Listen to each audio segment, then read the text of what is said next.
Hei, hvis du har lyst til å støtte meg, kan du bli med på Patreon. Hvis du har lyst til å se begge tekster samtidig, norsk og engelsk, kan du gå til nettsiden min. Der kan du velge bare norsk eller begge tekster. Der finner du også full transkripsjon. Tusen takk for at du ser på. Håper du liker videoen. Velkommen. I dag skal vi spille litt mer av unpacking. Nå begynner det å bli en liten stund siden vi spilte sist. Så vi kan se på rommene vi har lagd før. Pakket ut i før. Dette var det første rommet. Dette var det andre rommet. Og her, hvis du husker, var det 3 rom å pakke ut i. Et bad, et kjøkken og soverommet. Nå ser det ut som vi kan bevege oss til en ny bane.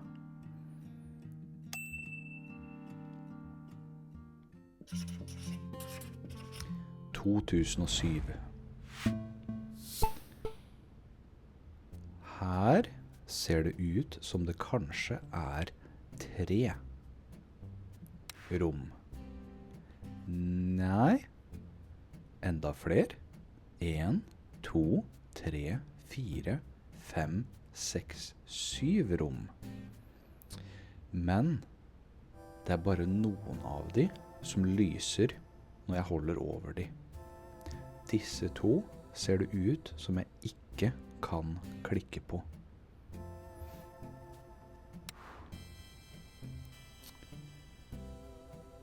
Dette var et veldig fint og lite rom. Jeg tror kanskje vi starter med å pakke ut her, men før vi starter med å pakke ut, så ønsker jeg å gå og se på de forskjellige rommene vi har her.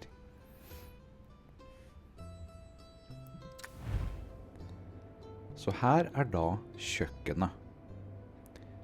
Her er det veldig mye ting. Og jeg ser for eksempel at det er skitne ting i vasken, og det går ikke an å klikke på de. Det ser ut som vi må pakke ut blant tinga som ligger her. Vi kan ikke rydde opp. Vi går videre til badet,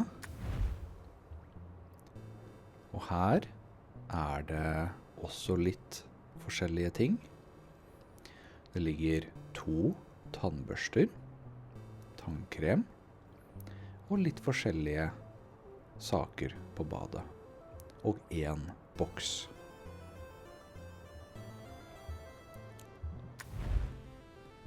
Her er det enda et soverom. Og et mindre liten stue, kanskje, av noe slag. Og dette var det første rommet. Så da har vi 5 rom vi skal pakke ut i. Jeg tenkte først at vi skal pakke ut i dette rommet, men jeg så at badet bare har 1 eske. Så jeg tror kanskje jeg har lyst til å starte med badet for å bli ferdig med den esken. Så, la oss ta en titt. Det var en god start, en tannbørste. Da legger vi den bare fra oss, rett på vasken. Litt tannkrem. Vi legger den bak der, tenker jeg.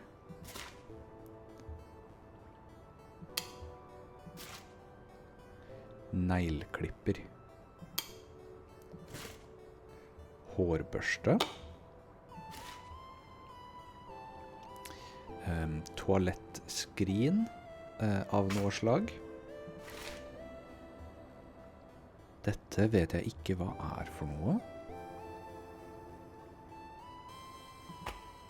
Jeg antar det er noe type medisin som man tar kanskje en gang om dagen, eller lignende.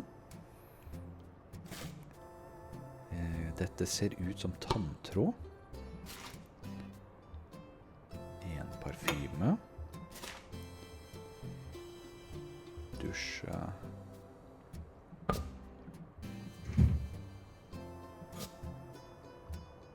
En børste. Såpe. Den kan vi sette i dusjen. Enda en såpe.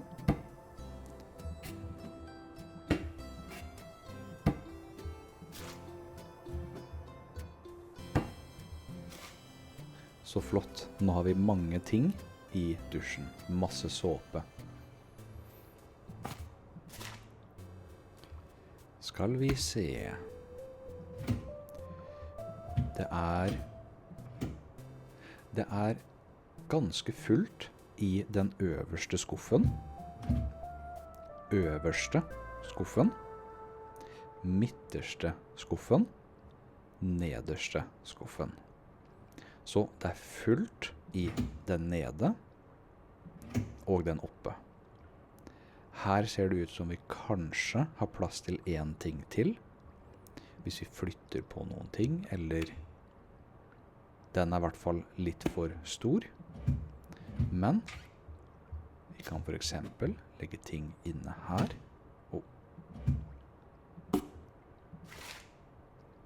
Dette er en såpe av noe slag. Jeg tror vi setter den der. Sånn. Da var ett rom ferdig. Her er det veldig mye ting.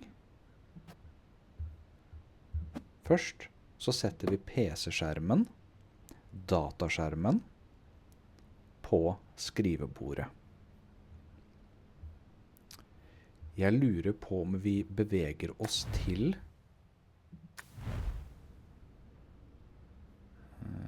3 esker. Her er det 3 esker. Her er det 2 esker. Så jeg tenker vi tar kjøkkenet først, siden det er 2 esker. En kopp. Jeg tror vi kan sette den her oppe, hvor det er flere kopper fra før. En klut. Og ser du noe sted vi kan henge kluten?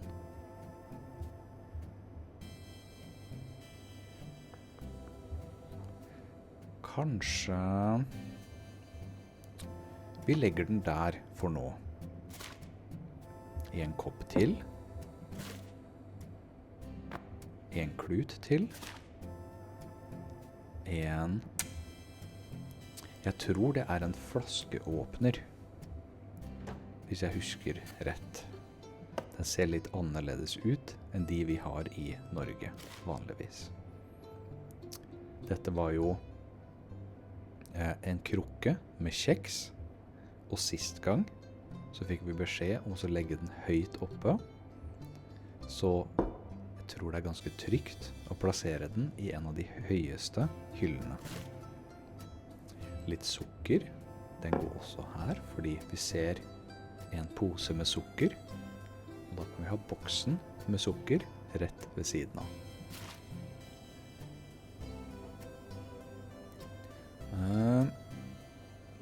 Dette ser ut som såpe av noe slag, kanskje, eller så er det olje.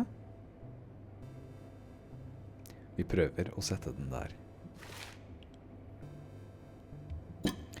En kniv, og den passer kanskje fint i skuffen her. Hva er dette for noe?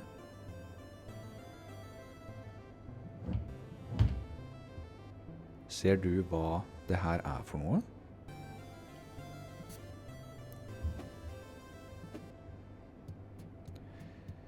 Jeg vet faktisk ikke hva det der er for noe, så vi legger den bare her, slik at vi husker å komme tilbake til den senere. Kanskje det er små leker? Nå vet jeg hva det er for noe. Lyden den lager. Hører du lyden? Det høres ut som en magnet. Og hvis du ser på kjøleskapet, så er det flere ting her.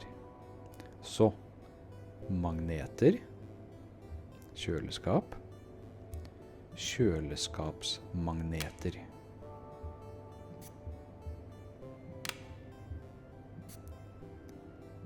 Sånn, da fant vi ut av det.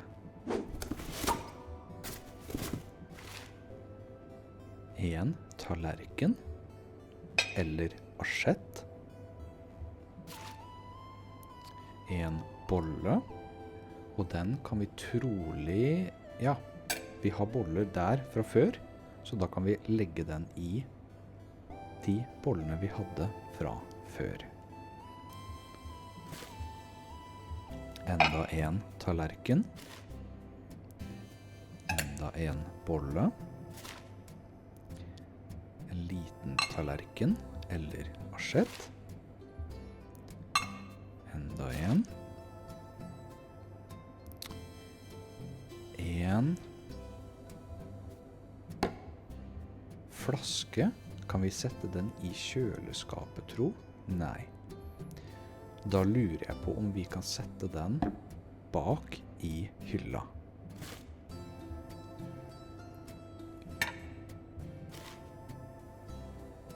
Dette ser ut som et badehåndkle. Så jeg tror vi må ta med oss den inn på badet. Og her kan vi sannsynligvis henge den opp et eller annet sted. Ja, det kunne vi. Toastjern. Jeg tror vi bare setter den på plassen her. Nå. Insektsmiddel. Oi. Det visste jeg ikke at gikk an. Oi. Kan vi legge den oppi her? Nei, det kan vi ikke.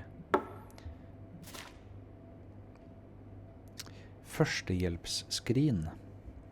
Jeg tror egentlig at vi kan plassere førstehjelpsskrinet på badet. For meg så føles det mer naturlig ut å ha det cirka, ikke i dusjen.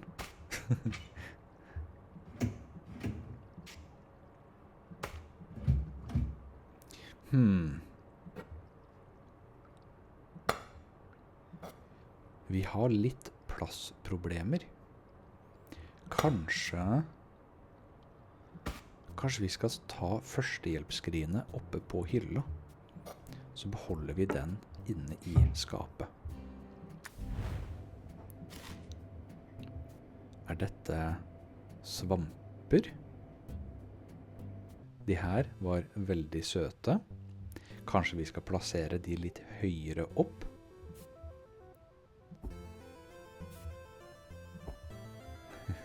Sånn. Jeg håper det er flere kyllinger. Dette er en høne. Dette er en kylling.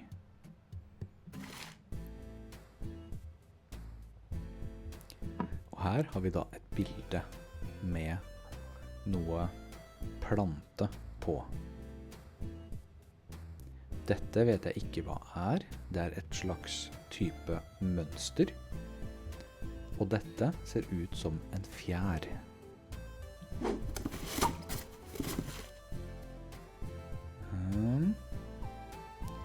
En bok. Oi, vi kan også... Oi! Jeg glemte at vi kan se lenger opp og ned.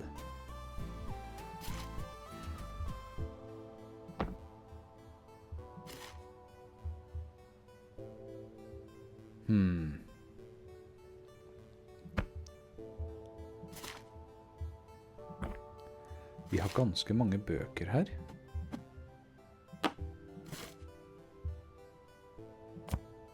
Så jeg vet ikke om det er en spesifikk plass jeg burde legge disse bøkene, så vi prøver der for nå.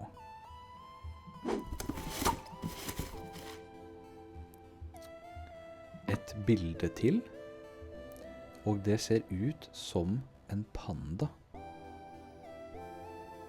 tror jeg.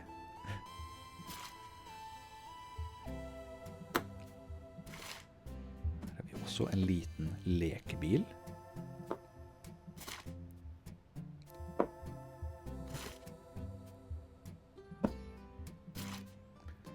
Det er ganske mange bøker,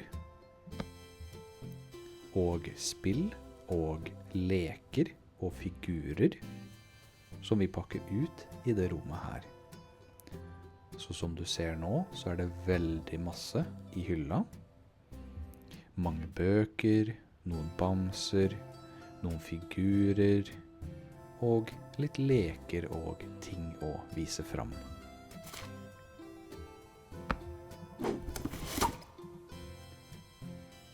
Slik. Da har vi ett rom igjen. Og her ser det ut som det ikke er så veldig god plass til ting.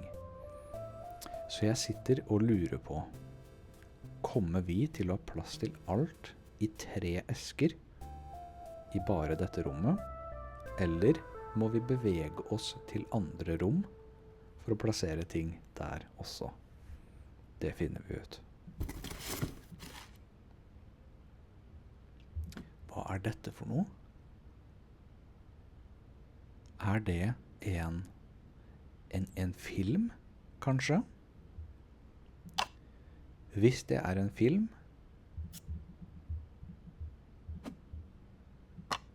så tror jeg det gir mening at den er nærme DVD-spilleren. Eller nå er vel kanskje dette en spillmaskin, siden vi ser 3 kontrollere over. Det ser litt ut som en PlayStation. Så kanskje disse to er spill. Siden her har vi maskinen, kontrollerne, og så 2 cover som ser ut som spill, men det kan også være film.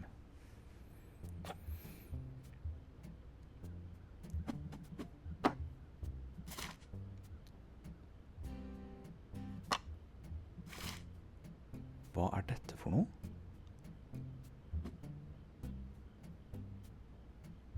Klarer ikke se.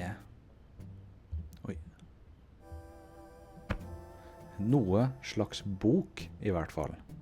Jeg ser at det ligger 2 fra før her, så da legger vi den også under.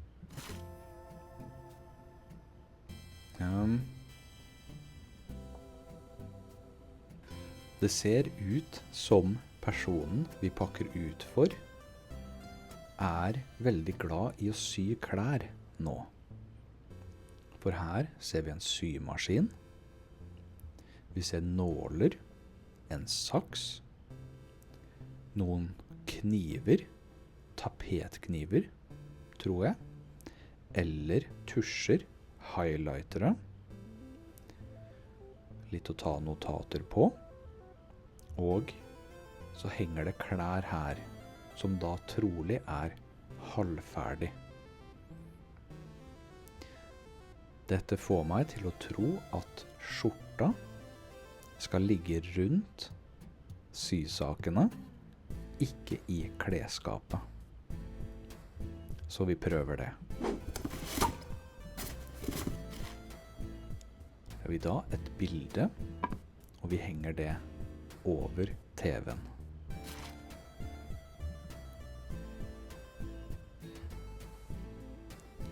Skal vi se. Jeg tror kanskje jeg har lyst til å ha CD-spilleren høyt oppe i hylla. Hva er dette for noe? Det her ser også ut som spill eller filmer. Så kanskje vi plasserer den her i hylla. Og så finner vi ut om det er korrekt. Oi, en kasserolle. Den burde vi... Oi! Jeg glemte dette rommet. Vi har masse mer å pakke ut. Det ser ut som denne burde stå et eller annet sted på kjøkkenet.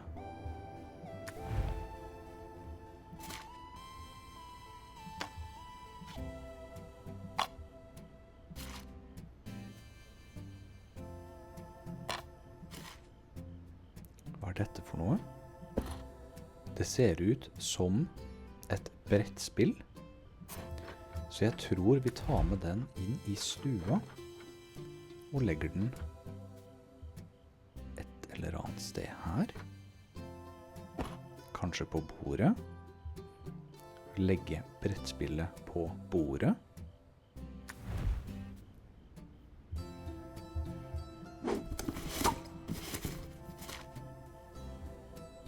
Enda et bilde, og den kan vi henge over TV-en, den også. En kontroller til. Noe som ser ut som en GameCube. Jeg lurer på, kan vi... Ja, jeg tror vi setter den der. Jeg synes den står veldig fint der. Men da er problemet vårt, hvor skal vi legge dette spillet? Eller filmen?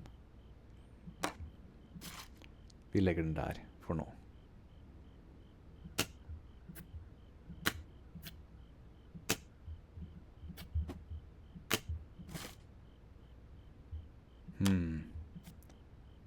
Vi kan ikke legge den i denne boksen. Så frem til vi finner ut, så legger vi de på bordet. På bordet her. Og så ser vi an etterpå hvor vi burde legge de. Jeg ser det også er brettspill. Jeg tror det her er brettspill under. Så det brettspillet vi tok med til stua, kan det hende vi burde legge oppå disse to. Oi.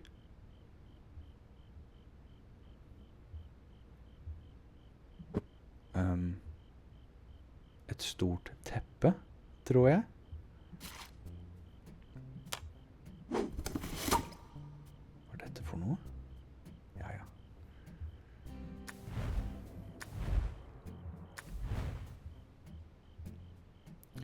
Da har vi bare soverommet igjen.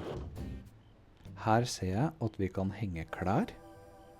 Så det er mulig den skjorta vi så på tidligere burde henge her. Det finner vi ut. Her er det en skrivebok.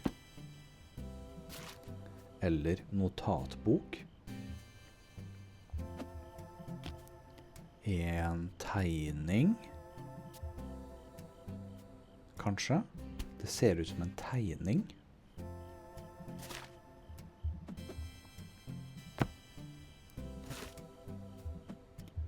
Masse bøker.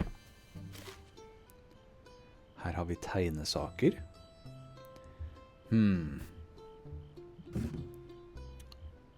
Kanskje vi kan legge... Nei, det kan vi ikke.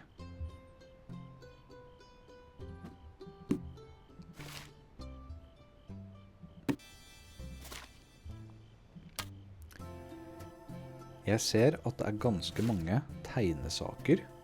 Mange tusjer, mange penner og mange notatbøker og skrivebøker i disse boksene.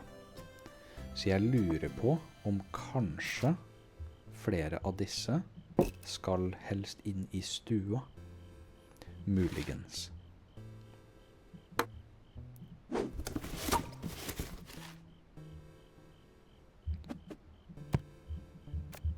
Der.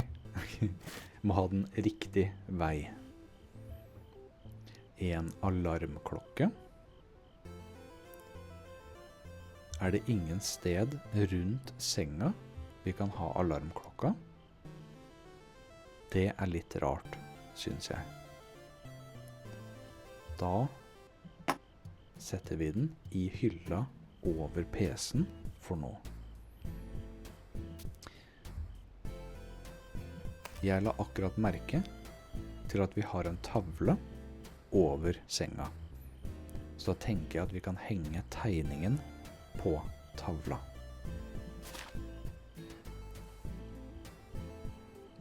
Samme med dette bildet, eller kanskje det er et kort, kanskje noen har sendt et kort til oss. Kanskje vi har vært på reise, besøkt andre land. En MP3-spiller.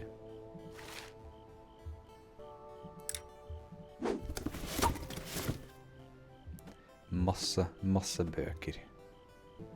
Så det føles litt rart ut å sette de såpass i høyden, så jeg lurer på om etter hvert burde vi legge de i et skap eller lignende.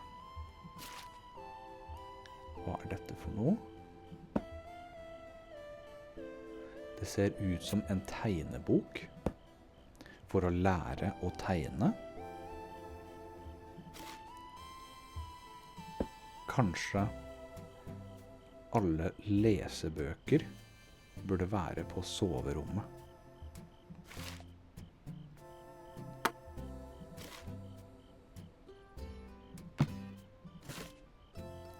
Dette ser også ut som en tegnebok. Plasserer vi den oppe i hylla sammen med de to andre bøkene.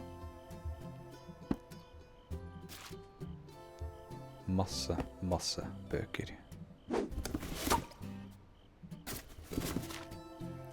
En liten terning.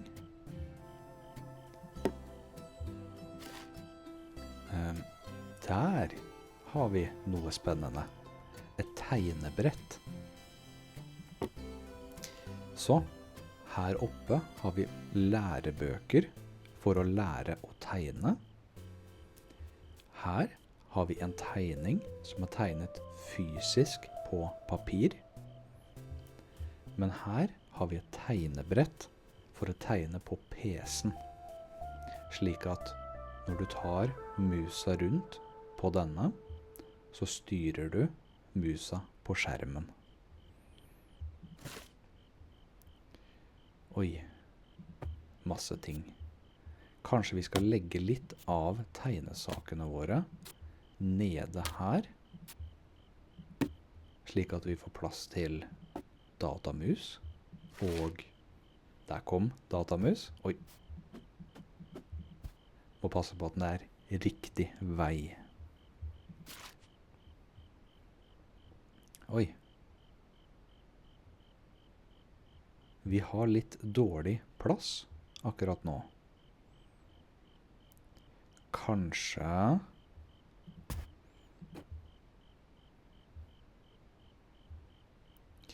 dette var litt vanskelig, skal vi se. Kanskje vi tar skrivebøkene opp over skjermen.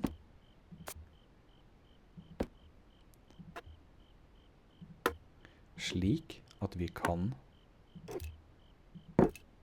flytte tegneskjermen til venstre og tastaturet opp foran skjermen.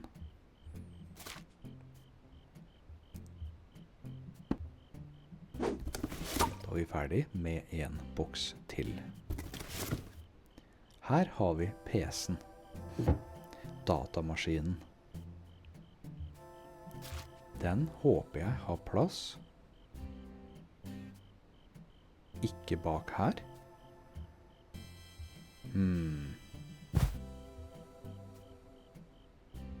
Dette var litt vanskelig.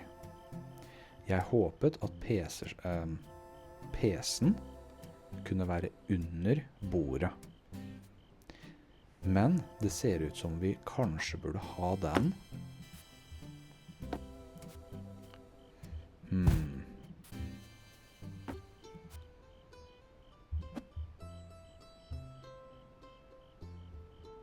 Skal den i hylla, kanskje?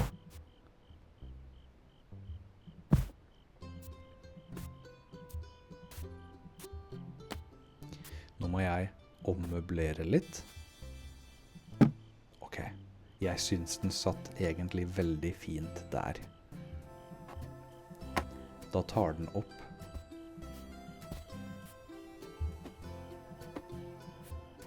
Sånn. Da tar den opp mindre plass oppe på skrivebordet. Så da har man mer plass til å bevege armene sine. Da kan vi se om kanskje tegnesakene kan ligge slik.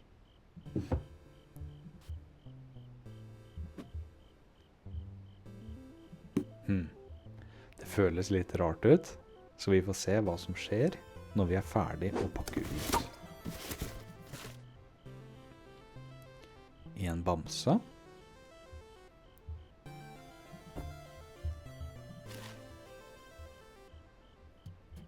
Et bilde av noe slag. Du kan se en medalje her. Så det ser ut som personen vi pakker ut for har vunnet noe.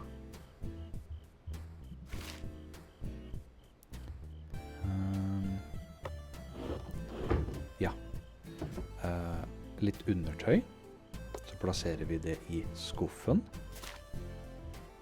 akkurat som vi gjorde i episode 2.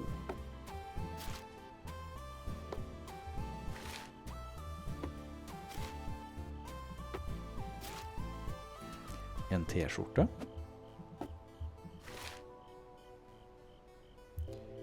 Jeg husker ikke helt hva det her er for noe, så vi bare setter den foran sengen for nå.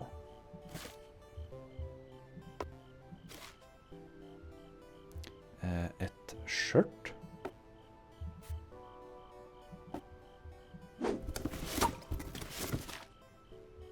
Er dette en plakat, tro? Ja. Da tror jeg vi bare henger den over her for nå. Oi.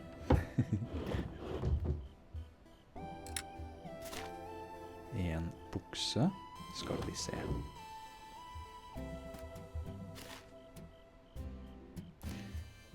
Ser ut som det er en del klær i denne boksen.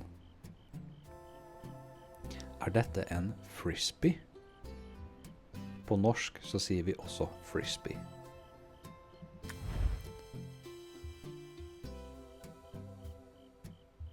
Skal vi se.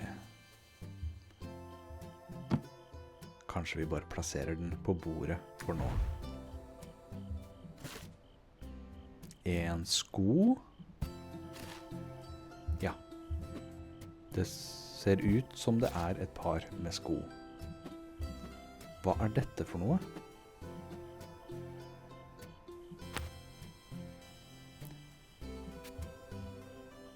Jeg vet ikke hva det er for noe, så vi legger den under med skoene for nå. Mer undertøy, så vi legger det i skuffen under trusene. Så det her er en BH. Det her er truser, men begge er undertøy.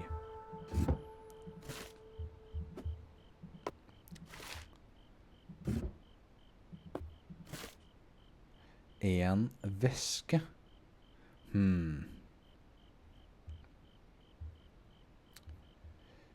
Fram til vi vet hvor den skal, så setter jeg den her på gulvet. En skjorte. Vi kan legge skjorta ved siden av t-skjortene.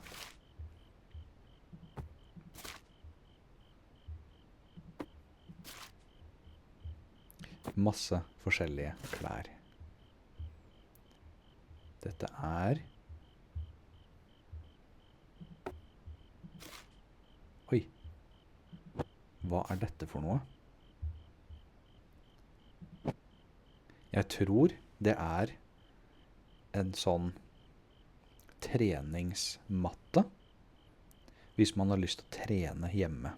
Du vet, trene og drive med yoga, eller strekke seg, sånn meditering for eksempel, og ja, diverse yoga og trening hjemme. Så kan man dra den ut og trene på den.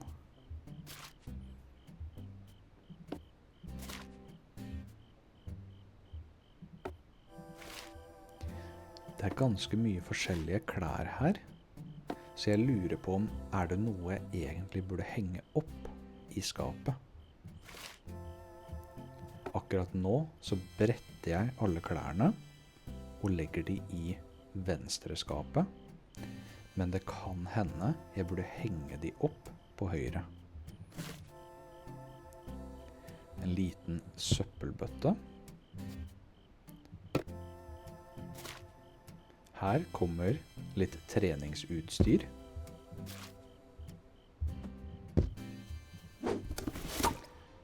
Siden den ligger under senga, så tror jeg kanskje vi bare legger treningsutstyret under senga. En caps. Det føles ut som jeg kanskje legger alle klærne veldig feil. Så vi finner ut om det egentlig burde ligge på en annen måte.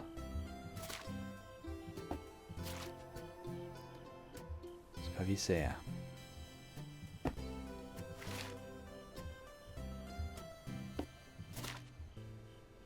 Mange truser. Oi. Enda en sko. Se. Jeg vet fortsatt ikke hva dette er for noe. Oi. Jeg tror vi tar en nærmere titt på hva det er for noe.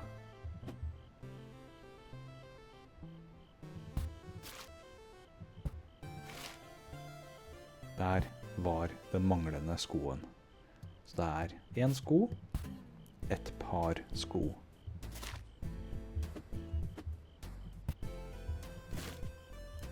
Her har vi da 3 par sko. Her fikk vi nå en bukse til, så den legger vi øverst. Som du ser, så har vi brukt opp all plassen under her.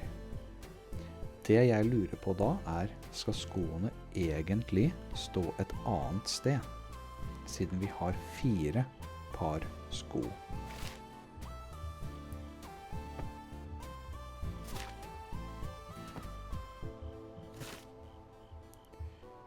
Ser ut som veldig masse klær. En jakke. Jakker eller tykke gensere er jo veldig greit å henge opp. Oi. Da er vi ferdig med alle boksene. Men som du ser, så er det flere ting vi må flytte på for å finne ut hvor de egentlig skal stå. Jeg prøver først å sette skoene i skapet, og det gikk fint. Men jeg vet ikke hva det her er for noe. Er det en liten støvsuger, tro? Men det ser ut som den kan stå der, så jeg er egentlig veldig nysgjerrig på hva det her er for noe. Hvis du har sett så her langt i videoen, og du vet hva det her er for noe, kan du gjerne fortelle meg nede i kommentarfeltet. Jeg er nysgjerrig. Jeg vet ikke hva det her er for noe. Jeg lurer på om veska kan stå her. Flott. Da er det bare denne boka som mangler en plass. Kanskje vi kan legge den oppe på hylla, og det gikk fint. Nå er dette rommet helt ok. Men, som du kan se, badet lyser rødt, stua lyser rødt, alle de andre rommene lyser rødt. Så, nå er dette rommet bra. Da beveger vi oss til badet for å se hva som ligger feil. Her ser det ut som bare den lille boksen med hva jeg tror er medisin ligger feil.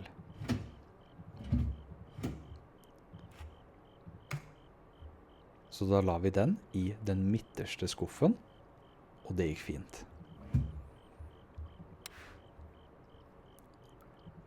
Da beveger vi oss til kjøkkenet.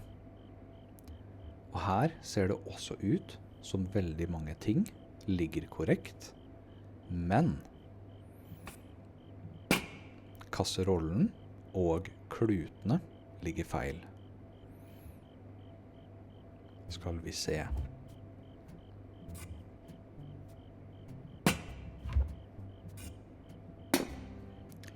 Den hadde visst plass der, så setter vi den inne i venstre skapet på kjøkkenet. Det gir mening. Det jeg er usikker på er hvor skal vi legge klutene. Jeg ser ingen steder vi kan henge de opp på. Og det gir ikke mening å plassere de lenger opp på hyllene.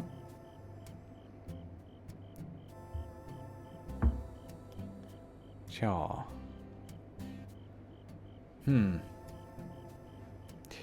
Jeg skulle ønske at du kunne gitt meg noen hint om hva du tror vi skulle gjort med disse klutene akkurat nå.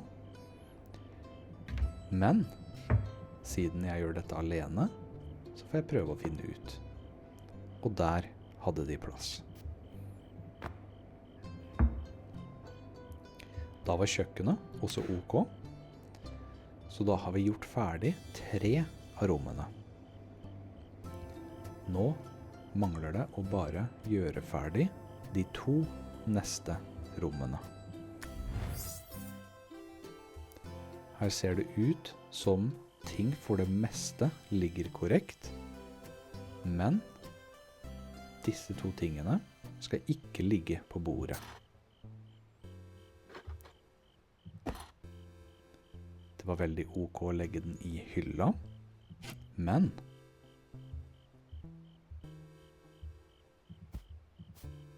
frisbeen er jeg veldig nysgjerrig på hvor egentlig skal ligge. Jeg lurer på om den skal være på soverommet. For hvis jeg husker rett, så var det her vi pakket den ut.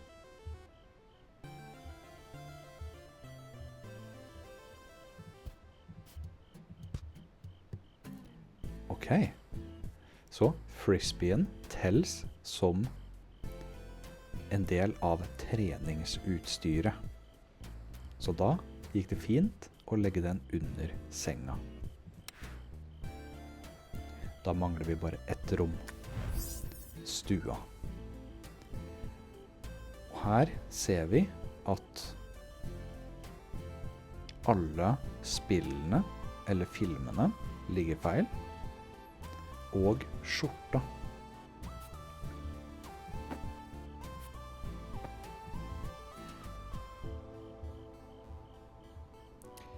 Jeg lurer på om egentlig skjorta skal inn på soverommet likevel.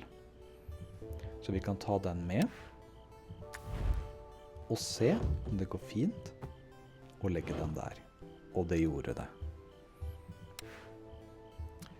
Da mangler vi bare å finne ut hva vi skal gjøre med spillene. Så hvis jeg prøver å sette den der, så gikk det fint.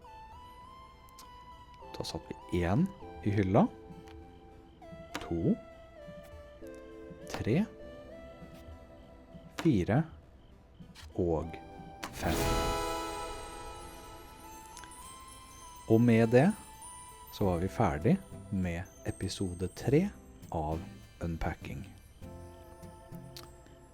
Tusen takk for at du ble med meg, og jeg håper at du har syntes det er gøy å se på.